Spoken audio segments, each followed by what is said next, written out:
আপনারা জানেন আগামীকাল আমাদের মাননীয় চিফ অ্যাডভাইজার মালয়েশিয়ায় স্টেট সফরে যাচ্ছেন এবং এটা খুবই আমাদের জন্য ক্রুশিয়াল একটা সফর। এটা 3 দিনের একটা সফর। এই 3 দিনের এই সফরের উপরে ওইখানে অনেকগুলো MOU সাইন হবে, অনেকগুলো এক্সচেঞ্জ হবে। তো এটার উপরে আমাদের যিনি ফরেন মিনিস্ট্রির ডিজি পাবলিক ডিপ্লোমেসি উইং আছেন উনি কথা বলবেন। তো তার আগে আমি একটু হালকা এ বিষয়ে বলে নিচ্ছি, সেটা হচ্ছে যে সেখানে যাওয়ার পরে আমাদের মূল যে ইয়েটা হচ্ছে যে মালয়েশিয়ার সাথে আমাদের সম্পর্কটা আরও গভীরতর আমরা করতে চাচ্ছি। মালয়েশিয়া আমাদের খুবই একটা important source of recruitment, overseas recruitment, এবং এই জায়গায় যে মালয়েশিয়ায় যে মাইগ্রেশনের আমরা যাতে তাদের সাথে আমাদের এমন একটা জায়গায় নিয়ে যেতে পারি যার জন্য মালয়েশিয়া যাতে বাংলাদেশের উপর থেকে তাদের সর্বোচ্চ সংখ্যক জনশক্তি বাংলাদেশের থেকে নেয়।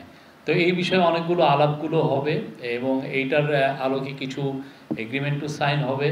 ওইখানে ফোকাসটা ছিল, মূল ফোকাস হচ্ছে মাইগ্রেশনের বিষয় আলাপ। দ্বিতীয় ফোকাস হচ্ছে ইনভেস্টমেন্ট। আপনারা জানেন মালয়েশিয়ার ইকোনমি ইজ বুমিং, তাদের কোম্পানিগুলো অনেক বড়।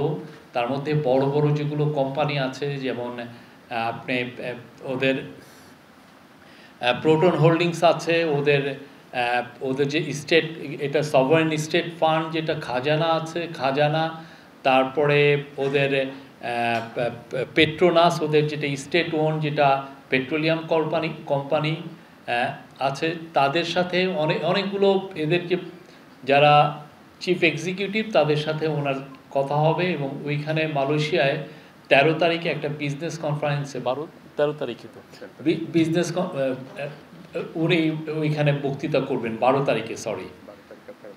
আর 13 তারিখে ওনাকে একটা মালয়েশিয়ার যেটা ন্যাশনাল ইউনিভার্সিটি কেবাংসাং মালয়েশিয়া, তার তরফ থেকে স্যারকে একটা অনারারি ডিগ্রি দেওয়া হবে। এবং ওই অনুষ্ঠানে আমরা আশা করছি আনোয়ার ইব্রাহিম মালয়েশিয়ার যিনি প্রাইম মিনিস্টার উনি থাকবেন, এবং মালয়েশিয়ার একজন সুলতান, আপনি জানেন মালয়েশিয়ার যে সুলতান যিনি কিং হন এটা একটা রোটেশন বেসিসে হয়, প্রভিন্সিয়াল যারা সুলতান তারাই একসময় যে কিং হন, তো একজন সুলতান থাকবেন।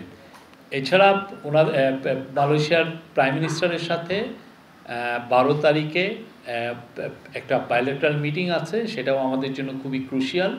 তা আমরা আশা করছি মালয়েশিয়ার সাথে যে আমাদের সুসম্পর্ক আছে সেটা একটা নতুন উচ্চতায় অধিষ্ঠ হবে।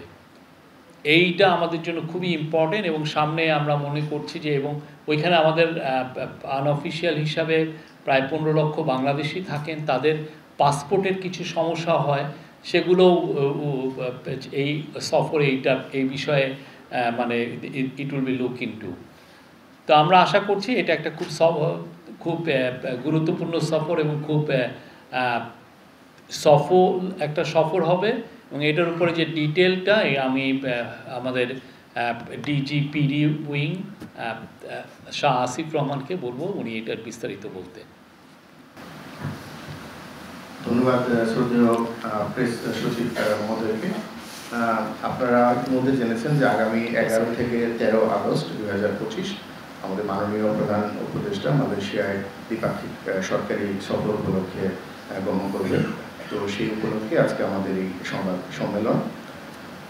মালয়েশিয়ার প্রধানমন্ত্রী দাতো সেরি আনোয়ার ইব্রাহিমের আমন্ত্রণে মাননীয় প্রধান উপদেষ্টা ডক্টর মোহাম্মদ ইউনূস আগামী 11 থেকে 13 আগস্ট 2025 তারিখে মালয়েশিয়া সরকারি সফর করবেন। এ সফরে মাননীয় প্রধান উপদেষ্টার সাথে একটি উচ্চ পর্যায়ের প্রতিনিধি দল মালয়েশিয়া সফর করবেন। উক্ত প্রতিনিধি দলে মাননীয় পররাষ্ট্র উপদেষ্টা, প্রবাসী কল্যাণ ও বৈদেশিক কর্মসংস্থান বিষয়ক উপদেষ্টা, বিদ্যুৎ জ্বালানি ও খনিজ সম্পদ বিষয়ক উপদেষ্টা, জাতীয় নিরাপত্তা উপদেষ্টা, প্রধান উপদেষ্টার আন্তর্জাতিক বিষয়ক সংক্রান্ত বিশেষ দূত এবং উচ্চতর সরকারি কর্মকর্তাগুলো অন্তর্ভুক্ত রয়েছে।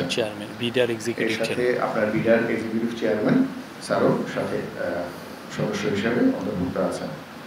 সফরের প্রথম দিনই আগামী 11 তারিখ মাননীয় প্রধান উপদেষ্টাকে গার্ড অফ অনারের মাধ্যমে অভ্যর্থনা জানানো হবে, স্বাগত জানানো হবে। এবং সেখানে মালয়েশিয়ার মিনিস্টার ইন ওয়েটিং হিসেবে তার হোম মিনিস্টার অর্থাৎ স্বরাষ্ট্রমন্ত্রী জনাব সাইফুদ্দিন বিন ইসমাইল ওনাকে স্বাগত জানাবেন। পরের দিন 12 আগস্ট 2025 পুত্রাজায়ায় মালয়েশিয়ার প্রধানমন্ত্রী কার্যালয়ে মাননীয় প্রধান উপদেষ্টা ও মালয়েশিয়ার প্রধানমন্ত্রীর মধ্যে একটি দ্বিপাক্ষিক বৈঠক অনুষ্ঠিত হবে। বৈঠকের পরপরই উভয় সরকার প্রধানের নেতৃত্বে প্রতিনিধি পর্যায়ে বৈঠক এবং তাদের স্মারক সমঝোতার স্মারক স্বাক্ষরিত হবে। আমি এখন আপনাদেরকে যে যে সংশ্লিষ্ট বিষয়ে সমঝোতার স্মারক স্বাক্ষরিত হবে সেগুলো পড়ে শোনাচ্ছি। প্রতিরক্ষা সহযোগিতা, জ্বালানি বিষয়ক সহযোগিতা, ব্যবসায়িক কাউন্সিল গঠন LPCCI এবং NCCIM এর মধ্যে, তাছাড়া BMCCI ও মালয়েশিয়া প্রতিষ্ঠান MIMOS এর মধ্যে সহযোগিতা স্মারক, Bangladesh institute of international and strategic studies BIISS এবং মালয়েশিয়ার institute of strategic and international studies ISIS এর মধ্যে সহযোগিতা সংক্রান্ত সর্বমোট 5টি সমঝোতা স্মারক স্বাক্ষরিত হওয়ার সম্ভাবনা রয়েছে। এছাড়াও দুদেশের মধ্যে হালাল ইকোসিস্টেম, উচ্চশিক্ষা এবং কূটনৈতিক প্রশিক্ষণ একাডেমির মধ্যে সহযোগিতা বিষয়ক মোট 3টি নোট বিনিময় অর্থাৎ এক্সচেঞ্জ অফ নোটস হওয়ার সম্ভাবনা রয়েছে। দুই দেশের সরকার প্রধান তথা মাননীয় প্রধান উপদেষ্টা ও মালয়েশিয়ার প্রধানমন্ত্রী দাতো সেরি আনোয়ার ইব্রাহিম সমঝোতা স্মারক স্বাক্ষর এবং নোট বিনিময় অনুষ্ঠানে উপস্থিত থাকবেন বলে আশা করা যাচ্ছে। প্রেস সচিব মহোদয় বলেছেন যে আগামী 12 আগস্ট 2025 দুই দেশের সরকার প্রধানের নেতৃত্বে দ্বিপাক্ষিক যে বৈঠকটি অনুষ্ঠিত হবে। এখানে একটি সংবাদ সম্মেলন ও মাননীয় প্রধান উপদেষ্টার সম্মানে একটি রাষ্ট্রীয় মধ্যাহ্নভোজের আয়োজন করা হয়েছে। একই দিন বিকেলে মাননীয় প্রধান উপদেষ্টা একটি ব্যবসায়িক ফোরাম অর্থাৎ বিজনেস ফোরাম অংশগ্রহণ করবেন এবং এর পরপরই মালয়েশিয়ায় বসবাসরত প্রবাসী বাংলাদেশিদের সঙ্গে একটি মত বিনিময় সভায় অংশ নেবেন বলে আশা করা যাচ্ছে। মালয়েশিয়ার প্রধানমন্ত্রী দাতো সেরি আনোয়ার ইব্রাহিমের সাথে একান্ত বৈঠক ও প্রতিনিধি পর্যায়ের বৈঠকে মালয়েশিয়ার বিভিন্ন সেক্টরে নতুন বাংলাদেশি কর্মী নিয়োগ, অধিক সংখ্যক পেশাদারীদের প্রফেশনালস নিয়োগ, শ্রমিকদের সুযোগ সুবিধা নিশ্চিতকরণের বিষয়সমূহ গুরুত্বের সাথে আলোচনা করা হবে। সফরের তৃতীয় দিনে 13 আগস্ট 2025 মাননীয় প্রধান উপদেষ্টা ইউনিভার্সিটি কেবাংসান মালয়েশিয়া সংক্ষেপে UKM এর চ্যান্সেলর এবং নেগেরি সেম্বিলান প্রদেশের মহামান্য রাজা তুয়াংকু মুহরিজ ইবনি আল মারহু তুয়াংকু মুনাউইর এর সাথে সৌজন্য সাক্ষাৎ করবেন। অতঃপর ইউনিভার্সিটি কেবাংসান মালয়েশিয়া মাননীয় প্রধান উপদেষ্টাকে একটি সম্মানসূচক ডক্টরেট ডিগ্রি প্রদান করবেন। এরপর মাননীয় প্রধান উপদেষ্টা একই ইউনিভার্সিটিতে শিক্ষার্থীদের উদ্দেশ্যে একটি স্মারক বক্তৃতা প্রদান করবেন। মাননীয় প্রধান উপদেষ্টার সফরকালে বাণিজ্য ও বিনিয়োগ সম্প্রসারণ, জ্বালানি সহযোগিতা, হালাল অর্থনীতি, সেমিকন্ডাক্টর শিল্প, কৃষি, শিক্ষা ও জনযোগাযোগ অর্থাৎ পিপল টু পিপল কন্ট্যাক্ট সহ বিভিন্ন ক্ষেত্রে অধিকতর সহযোগিতার বিষয়ে আলোচনা হবে। এ সফরে বাংলাদেশের আসিয়ানের সেক্টরাল ডায়ালগ পার্টনার হওয়ার এবং regional comprehensive economic partnership RCEP এগ্রিমেন্টে যোগদানের আবেদন জোরালোভাবে তুলে ধরা হবে। এছাড়াও রোহিঙ্গাদের প্রত্যাবাসনে মালয়েশিয়া সহ আসিয়ান সদস্য রাষ্ট্রসমূহকে অধিকতর সক্রিয় ও কার্যকর ভূমিকা রাখার জন্য আহ্বান জানানো হবে। মালয়েশিয়ার সাথে বিদ্যমান দ্বিপাক্ষিক ও অর্থনৈতিক সম্পর্ক একটি নতুন পর্যায়ে উন্নীত করার ক্ষেত্রে এ সফর গুরুত্বপূর্ণ ভূমিকা রাখবে বলে পররাষ্ট্র মন্ত্রণালয় মনে করে। আমরা আশাবাদী এই সফর দুই ভাতৃপ্রতিম দেশের মধ্যে সম্পর্ক, পারস্পরিক শ্রদ্ধা, আস্থা ও সহযোগিতার ভিত্তিতে আরও সুদৃঢ় করবে। আপনাদের সবাইকে ধন্যবাদ। এমনি খাজানার যিনি চিফ এক্সিকিউটিভ তার সাথে যে মিটিংটায় খুবই ওইটা ওয়েস্ট ম্যানেজমেন্ট নিয়ে একটা স্পেসিফিক আলোচনা হবে। আর একটা বিষয়ে আলোচনা হবে সেটা হচ্ছে যে আমরা তাদেরকে আহ্বান করব যে আমাদের ডিপ সি ফিশিংয়ে তারা যাতে ইনভেস্ট করে, যাতে কোনো জয়েন্ট ভেঞ্চার এক্সপ্লোরেশন করা যায় কিনা। আপনারা জানেন আমাদের যে ফিশিংটা হয় এটা জাস্ট আমাদের যে সমুদ্র যে আছে তার সমুদ্রের 40-50 কিলোমিটারের মধ্যেই আমরা ইলিশ মাছ বা অন্যান্য সামুদ্রিক মাছ আহরণ করি। ডিপ সি ফিশিংটা আমাদের তেমন একটা হয়ই না, অথচ আমাদের যে পুরো সমুদ্র টেরিটরি এটা প্রায় 2,10,000 স্কোয়ার কিলোমিটার, যা বাংলাদেশের যে আয়তন তার থেকে অনেক বেশি, প্রায় 60,000 স্কোয়ার কিলোমিটার বেশি আয়তন। তো এই জায়গাটা প্রফেসর ইউনূস এখানে স্ট্রেস দিতে চাচ্ছেন যে যাতে আমাদের ডিপ সি ফিশিংটা আমরা যাতে খুব এক্সপ্লোর করতে পারি, এবং এখানে এর আগে উনি জাপান সফরে এটা নিয়ে অনেক কথা বলেছেন। এবারের মালয়েশিয়া সফরেও মালয়েশিয়ার যে খাজানা ওদের যেটা সভারেন স্টেট ফান্ড তাদের সাথে এই বিষয়ে আলাপ হবে। আর প্রোটন হোল্ডিং, আপনি জানেন প্রোটন বাংলাদেশে ওরা কার প্রডিউস করে, কার ম্যানুফ্যাকচার করে। তো প্রোটন হোল্ডিংস প্রচুর ওরা ইভিতে ইনভেস্ট করছে, ইলেকট্রিক ভেহিকলস। তো আমরা চাবো যে তাদের সাথে এইখানেও যাতে বাংলাদেশে ইলেকট্রিক ভেহিকলস প্রডিউস ম্যানুফ্যাকচার করা যায় কিনা, বা করলেও কীরকম আমরা সহযোগিতা করতে পারি, বা জয়েন্ট ভেঞ্চারে কীভাবে এক্সপ্লোর করা যায় সেটা নিয়ে আলোচনা হবে। অন্যান্য যারা আছেন যে আগে এখন যে রবি যে মালিক এক্সিয়াটা তারও চিফ এক্সিকিউটিভের সাথে কথা হবে। আর ওইখানে যারা যাচ্ছেন আমাদের যে খনিজ জ্বালানি খনিজ উপদেষ্টা ওনার সাথে আলাদা পেট্রোনাসের চেয়ারম্যানের মিটিং হবে। আমাদের যে প্রবাসী কল্যাণ মন্ত্রণালয়ের যিনি অ্যাডভাইজার ডক্টর আসিফ নজরুল ওনার সাথে তাদের যারা ওভারসিজ রিক্রুটমেন্ট তাদের যে রিক্রুটমেন্ট দেখেন তাদের সাথে মিটিং আছে। এছাড়া আমাদের বিডার যে এক্সিকিউটিভ চেয়ারম্যান আশিক চৌধুরী উনি এই যে অনেকগুলো বিজনেস মিটের এই বিজনেস যে কনফারেন্স হবে সেখানে বক্তব্য রাখবেন। এটা খুবই আমরা একটা 2 দিনের খুব আমরা বলছি যে খুব অ্যাকশন প্যাকড একটা ট্যুর, এবং আমরা আশা করছি এটা খুব সফল হবে। Thank you.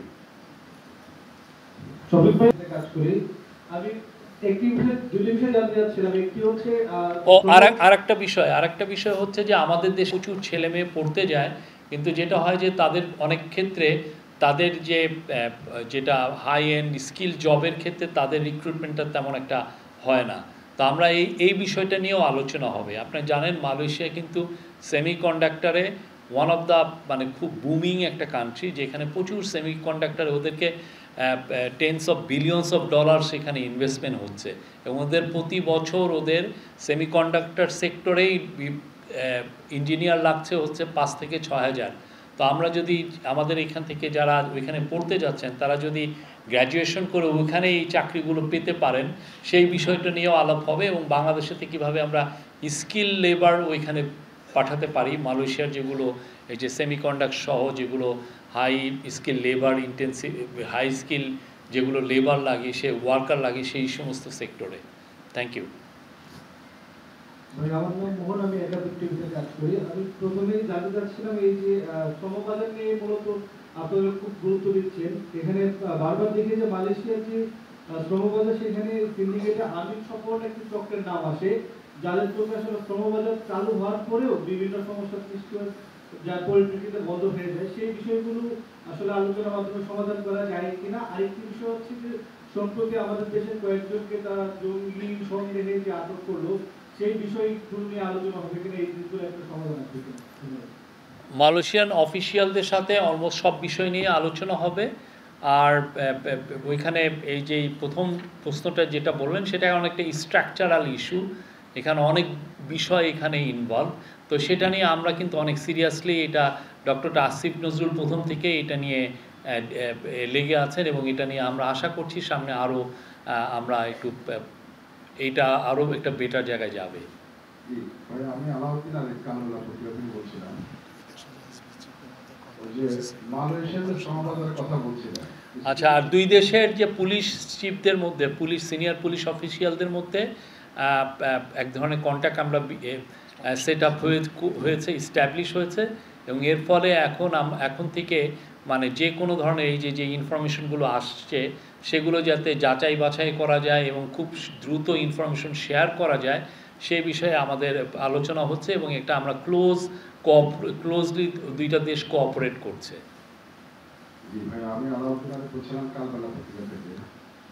কিছুদিন আগে গত এপ্রিল মাসে মালয়েশিয়ার গভর্নমেন্ট বাংলাদেশের প্রবাসী কল্যাণ বিষয়ক উপদেষ্টাকে একটা চিঠি দিয়েছে। সেখানে ওনারা বলেছেন যে 2022 থেকে 2024 সাল পর্যন্ত যেসব শ্রমিক বাংলাদেশ থেকে মালয়েশিয়া গিয়েছে তাদের বিষয়ে মানি লন্ডারিং এবং মানব পাচার একটা মামলা হয়েছে। ওই বিষয়ে ওরা বলছে যে অপ্রমাণিত যেসব মামলা আছে বা অভিযোগ আছে সেগুলি প্রত্যাহার না করলে ওরা শ্রম বাজার নিয়ে ভবিষ্যতে আগাবে না। এই বিষয়টা কোনো অগ্রগতি আছে কিনা? এই বিষয়ে মাননীয় মন্ত্রী আমার মনে হয় উনি, কেননা এই চিঠিটা যেহেতু আমি দেখিনি বা আদৌ চিঠিটা এসছে কিনা আমি যেহেতু দেখিনি, উনি এই বিষয়ে বলতে পারবেন। আমার মনে হয় যে ওনার সাথে কথা বললে হি উইল রেসপন্ড, মানে আমাদের মাননীয় অ্যাডভাইজার এখানে রেসপন্ড করবেন।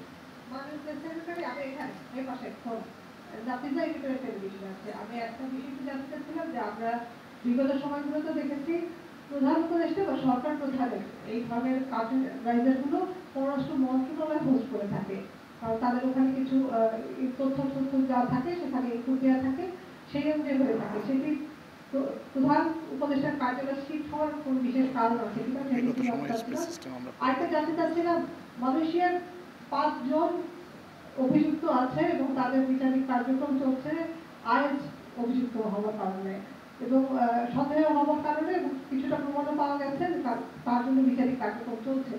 আমি জানতে চাচ্ছিলাম যে এই মালয়েশিয়ার 5 জন আইএস অভিযুক্ত হওয়ার পর অ্যারেস্ট হওয়ার পরে আমরা দেখতে পেরেছি যুক্তরাষ্ট্রের রাষ্ট্রদূত ভারপ্রাপ্ত তিনি প্রধান উপদেষ্টার কাছে গেছেন এবং সেখানে তিনি জঙ্গিবাদ উত্থান নিয়ে কথা দেখিয়েছেন, যেটি আপনি প্রেস ব্রিফিংয়ে বলেছিলেন। দুটো কি কানেক্টেড কিনা?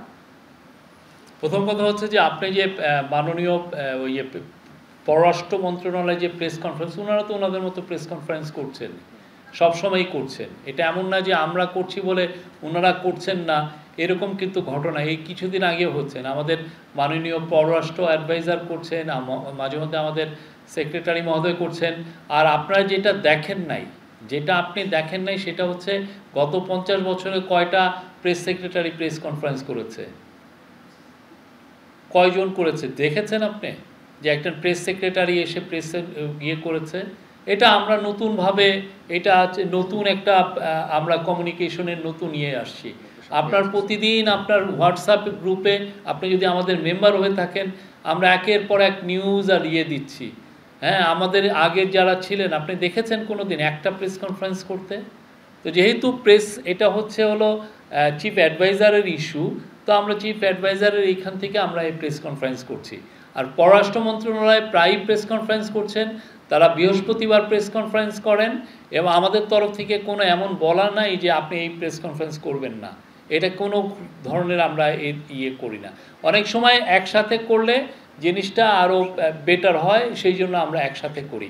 কিন্তু কোনো ধরনের কোনো ইনস্ট্রাকশন নাই যে না আপনি প্রেস কনফারেন্স করবেন না, আমি করছি, এরকম কোনো কিছু কিন্তু না।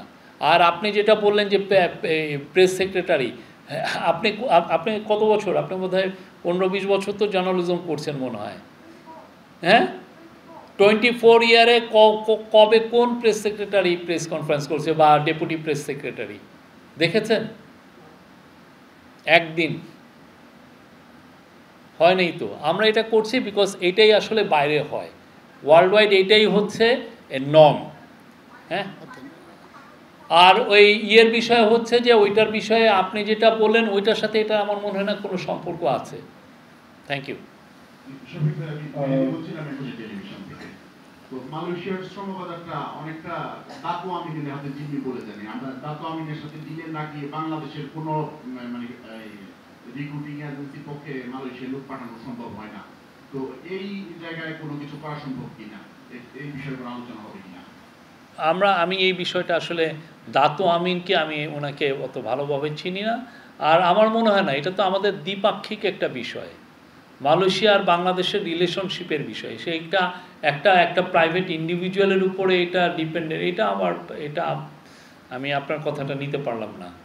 আমরা মালয়েশিয়ার সাথে আমাদের সম্পর্ক ভালো, বাংলাদেশের থেকে প্রচুর শ্রমিক নিয়েছেন এবং আমরা আশা করছি সামনে মালয়েশিয়া আরও বাংলাদেশের থেকে শ্রমিক নেবেন এবং এর ফলে আমাদের এবং আমরা এখন যেটা এমফাসিস দিচ্ছি যাতে আমাদের বাংলাদেশ থেকে আরও স্কিল লেবার নেন এবং যারা বাংলাদেশের হয়ে ওইখানে বাংলাদেশ থেকে মালয়েশিয়ান ইউনিভার্সিটিগুলোতে পড়ালেখা করেন তারাও যেন ওইখানে ওয়ার্ক অপরচুনিটি পান সেই বিষয়গুলো আমরা চেষ্টা করছি, খতিয়ে দেখছি। আমি একটা প্রশ্ন করতে চাই এখানে, সেটা হলো যে আপনি আপনার বক্তব্যে বলেছেন যে লেবার রিক্রুটমেন্ট এইটা একটা ফোকাস থাকবে এবং সত্যি সত্যি যে মালয়েশিয়ার সাথে বাংলাদেশের রিলেশনশিপের ক্ষেত্রে সবচেয়ে বেশি যেটা নিয়ে আলোচনা হয় সেটা হলো মাইগ্রেশন। এবং আপনি যদিও মালয়েশিয়ান তথ্য মতে, অফিসিয়াল তথ্য মতে 8 লাখের মতো বাংলাদেশ সেখানে কাজ করে বলে তারা বলে, আপনি সেটা বলেছেন যে আনঅফিসিয়াল 15 লাখ, সেটা বিষয়ে আমি বলছি না। তো এইখানে যে আমি খবরের যে কথাটা আসছে, আসলে এই সিন্ডিকেটটা বেশ গত প্রায় 1 দশক ধরে এমনভাবে জিম্মি করে রেখেছে যে এইখানে অফিসিয়াল সম্পর্ক হলেও প্রাইভেট সেক্টর এবং গভর্নমেন্টের একটা অংশ এটাকে একেবারে জিম্মি করে রেখেছে।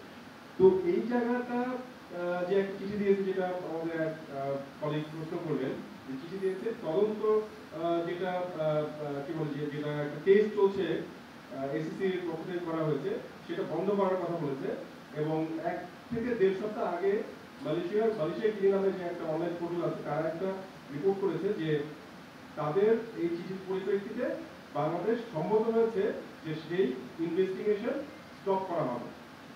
এই ব্যাপারে আমি মনে করি এখানে আমাদের সাউথ ইস্ট এশিয়া ডিজি বা এক্সপেক্ট মিনিস্ট্রি থেকে কোনো প্রতিনিধি থাকলে আমার মনে হয় যে খুব ভালো হতো। তারপরেও আমি এই এক্সটেন্ডেড প্রশ্নটা আপনাকে করছি যে এই ব্যাপারে আপনাদের কোনো জানা আছে কিনা, যে বা ওই তদন্তটা যে বন্ধ করা হবে বলে বাংলাদেশ সম্মতি দিয়েছে এরকম রিপোর্ট এসছে, এটার ব্যাপারে একটু বলেন।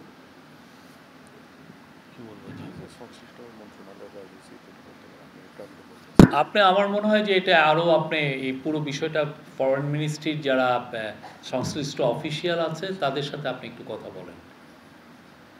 শফিক ভাই, আমার নাম মোস্তফা মল্লিক, আমি চ্যানেলে আছি। কয়েক বছর আগে যখন মালয়েশিয়া গিয়েছিলাম তখন তাদের মানবাধিকার কমিশনের চেয়ারম্যান আমাদের বাংলাদেশ থেকে যাওয়া গণমাধ্যম কর্মীদের কাছে বলছিলেন যে বাংলাদেশের একাধিক দণ্ডপ্রাপ্ত আসামি রয়েছেন যারা ফাঁসির অপেক্ষায় আছে এবং তারা যে লিগ্যাল যে সুবিধাটা সেটা তারা ওখানে পাচ্ছিল না। তো আমার প্রশ্নটা হচ্ছে যে এরকম আপনাদের কাছে কোনো তথ্য আছে কিনা, ওদের জেলে আমাদের মানে কারাগারে আমাদের কি পরিমাণ মানুষ আছেন এটা, আর হচ্ছে যে প্রত্যেকবারই এরকম প্রবাসীরা আশা করে থাকে যে সরকার প্রধান আসবে এবং তারপরে ওরা আমাদের হয়তো একটা সুযোগ দেবে যে তোমরা বৈধ হয়ে যাও, কিন্তু বারবারই অতীতের অভিজ্ঞতা হচ্ছে যে তারা মার খেয়ে যায়, তাদের এই আশা পূর্ণ হয় না। এবার এটা আপনারা কতটা মনে করছেন যে এটা হবে, অর্থাৎ তারা থাকার বন্দোবস্তটা তাদের হবে? আর একটা বাইরের প্রশ্ন, পুলিশদের জন্য ক্যামেরা কেনার কথা বলা হয়েছে, আজকে যেটা আপনারা জানিয়েছেন গতকালকে ছিল, এইটা যদি আমরা একটু বলতেন। ধন্যবাদ। প্রথম প্রশ্ন, এই যে 2-3টা কোশ্চেন করলে আমরা খেয়ে হারিয়ে ফেলি। প্রথম কোশ্চেনটা আপনার ছিল হলো দণ্ডপ্রাপ্ত আসামি। আমরা বলছি তো মালয়েশিয়ার সাথে আমাদের এবার খুব অনেক গভীর আলোচনা হবে, অনেক বিষয়ে আলোচনা হবে, এইটুকু আমরা বলতে পারি। আর একটা হচ্ছে যে আপনি সেকেন্ড কোশ্চেনটা বললেন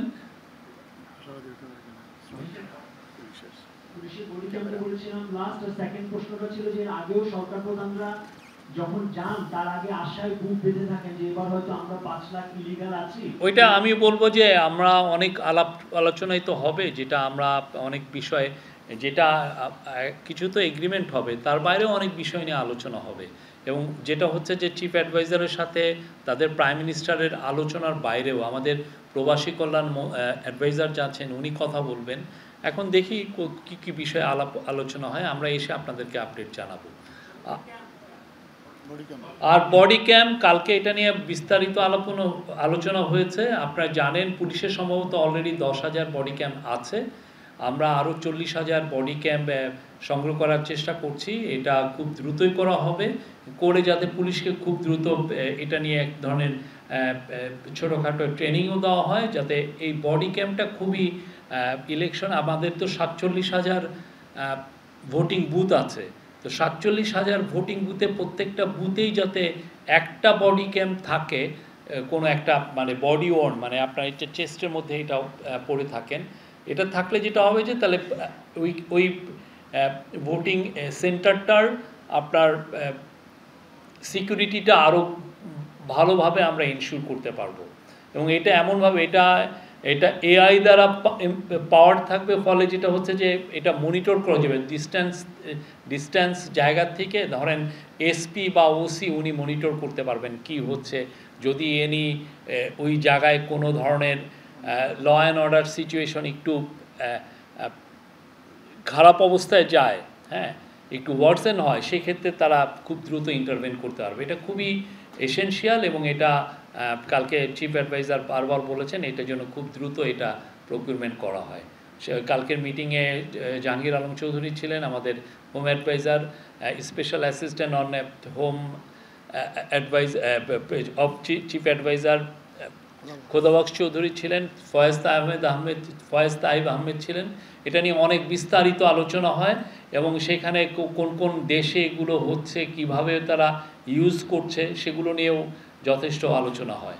তা আমরা আশা করছি যে আমাদের তো মূল ফোকাসটা হচ্ছে ইলেকশন কিভাবে পিসফুল, ফ্রি অ্যান্ড ফেয়ার হয়, এবং যাতে বাংলাদেশের এই যে আজকে যেটা আসলো যে 12,60,00,000 ভোটার সবাই যেন খুবই উৎসবের সাথে ভোট দিতে পারেন তাদের পরিবার পরিজন নিয়ে, সেই জন্যই আমরা তাতে প্রত্যেকটা ইলেকশন সেন্টারের 47,000 প্রত্যেকটা যাতে আমরা সিকিউরিটি ইনশিওর করতে পারি, সেই জন্য এই বডি ক্যাম্প প্রকিউরমেন্ট করা হচ্ছে। আমার নাম বোরহানুল আশিকিন, আমি চ্যানেল 24 থেকে আছি। শুরুতেই বলা হলো যে রোহিঙ্গা প্রত্যাবাসন নিয়ে কথাবার্তা হবে, তো বিমস্টেক সামিটে বলা হয়েছিল যে 1 লাখের বেশি রোহিঙ্গা তারা প্রত্যাবাসনের যোগ্য। তো এইটা নিয়ে আসলে লেটেস্ট কোন আপডেট আছে কিনা, এটা একটা বিষয়। একটা বিষয় হচ্ছে সম্প্রতি আমরা বিবিসিতে দেখেছি যে কলকাতাতে আওয়ামী লীগের একটা অফিস স্থাপনের একটা খবর প্রকাশিত হয়েছে, তো এই বিষয়ে গভর্নমেন্টের অবস্থানটা। ধন্যবাদ। প্রথম বিষয়টা হচ্ছে যে রোহিঙ্গা নিয়ে 1,80,000 রোহিঙ্গাকে তারা বলেছে যে they are fit to return to their homeland.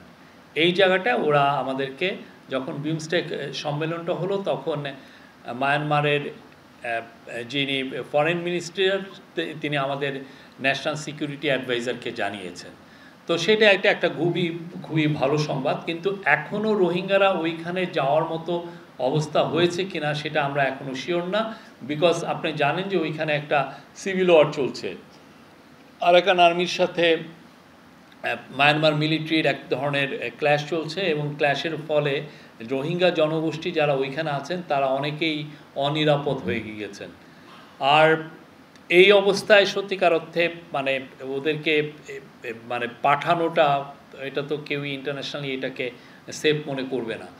আরেকটা হচ্ছে যে রোহিঙ্গা নিয়ে এই সেপ্টেম্বর মাসে ইউএনএ 30 তারিখে একটা বড় সম্মেলন আছে। আমরা আশা করছি ওয়ার্ল্ডের খুব বড় বড় যারা রিচ কান্ট্রিগুলো, যারা পাওয়ারফুল কান্ট্রিগুলো সব প্রায় 170টার মতো দেশ সেই রোহিঙ্গা কনফারেন্সে জয়েন করবেন।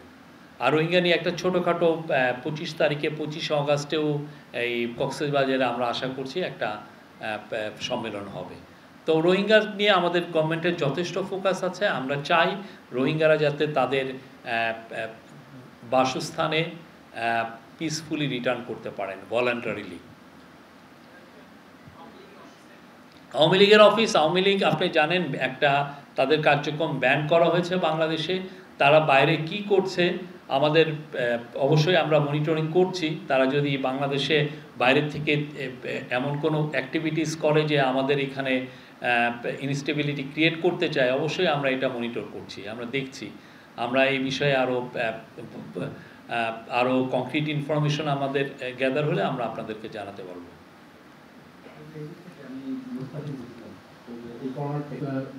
আপনি বলছেন ডিফেন্স কোঅপারেশনের কথা, কি ধারণা দিতেন যে কোন এরিয়াতে ডিসক্লোজ করার আগে স্বাক্ষর হওয়ার পরে এরিয়াগুলো সম্পর্কে যদি একটু ধারণা ডিফেন্স না, সিকিউরিটি কোঅপারেশন। আর ওভারসিজ রিক্রুটমেন্টের ক্ষেত্রে কোনো ধরনের ব্রেক থ্রু আপনারা আশা করতে গেলে এই সফরের মধ্যে থ্যাংক ইউ। প্রথমটা আমাদের যে ডিফেন্স কোঅপারেশন বা সিকিউরিটি কোঅপারেশন, সেটা আপনি আমরা যখন এটা সাইন হলে এটা এসে আমরা আপনাদেরকে ব্রিফ করতে পারবো এটার পুরো ডিটেলসটা। আর আরেকটা কি শেষ সেকেন্ড কোশ্চেনটা, সরি?